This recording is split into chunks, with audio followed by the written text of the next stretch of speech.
if it's more or less risky than the last flotilla, I don't believe there's a simple answer to that. Obviously, we're standing up against quite a brutal force, and I would believe that they will take any means necessary to stop us. But, you know, like the last flotilla, it was 45 boats, I believe. Here we have 80 plus boats, and if need be, hopefully the next one will have 160 boats, and we'll keep on increasing and we'll keep on sailing until we manage it.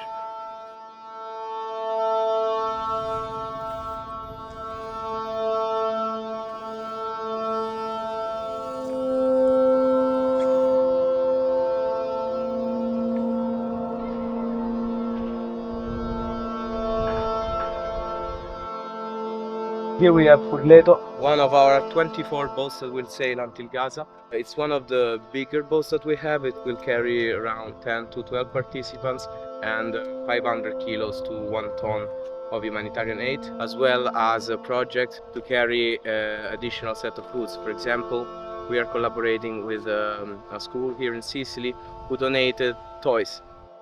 We have named the boats after destroyed villages during the Nakba. During the mission, we're going to be telling the stories of these villages. The boats that we are sending out to sea, they are traveling from international waters into Gazan waters. It is perfectly legal. It is the interception of these boats that's illegal. We are no heroes. We are really, really common people, very common, you know? Everyone from teachers to doctors to lawyers to grandparents to unemployed people to writers, all sorts of people are coming together. I'm a tour guide, so I'm peak season of touring right now.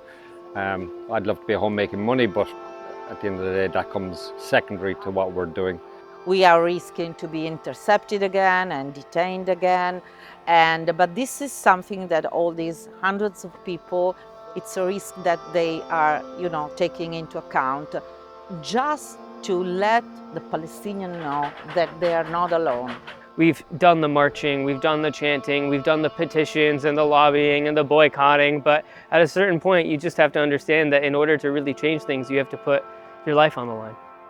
I'm Palestinian. My dad's side is from Gaza and my mom's side is from Lifta. All of my family in Gaza feels the hope when they see hundreds, thousands of activists standing up and fighting back against these systems because they're so used to the world ignoring them. People say, oh, it's a big sailboat. Right now we have 10 beds and 12 people, so it's going to be challenging, and I suppose that was probably my biggest fear. It was not the IOF or anything like that. It was most certainly, you know, living in close quarters with so many people. So we shall see. So far, so good. I can absolutely imagine the moment where we get onto shore, especially considering during the last flotilla mission, we had like 42 boats, and the IDF was barely able to intercept them because they had to stop around and circle a boat, tell them to turn off their engines, and they couldn't stay there. They had to go and tell other boats to turn off the engines. That's how we got so far. Now we have almost, 70 boats, and I think we have a real chance. I know that it's possible to break the siege and get there because I saw the first 2 boats did it. And I really imagine this moment. When we sail, we really believe. It's not just a performance like someone says. It's a real mission in which we really try to get to Gaza. And we are bringing with us something that last year was not with us. So a lot of professionals, doctors, nurses, educators, eco-builders, people who want to sail and want to go there and stay to help. I do believe that someone's got to try, and if being detained for a couple of days or being mistreated by the Israelis, well, that's just a price we're willing to pay. People that are trying to deliver aid are met with violent interception. People that are trying to seek asylum, which is a right enshrined in international law, are meeting their deaths, yet the weapons flow freely across the Mediterranean. So this mission is about saying it is time to reclaim the seas, it is time to decolonize the waters, and we are asking it's the arms that need to be stopped, not the aid. I am speechless when I see all these flags. Never in my life have I ever seen such a huge amount of support for Palestine. And we are the closest to a free Palestine that we have ever been before.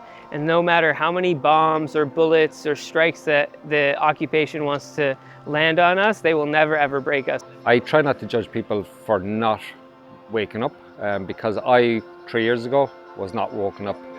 You meet people here and they've been doing this for 20, 30 years, and that is just incredible. If people want to say certain things about us and claim different things about this flotilla, well, that's their issue. I think the people who are against the flotilla are the people who don't understand what we're up against. I think they do not understand the reason for the fight. And I think that's because of decades and decades of propaganda against Arabs and Muslims. And anyone who doesn't understand it truly doesn't understand humanity. And once you understand what humanity really looks like, the ability to look out for one another, to come together as a community, then you'll get it.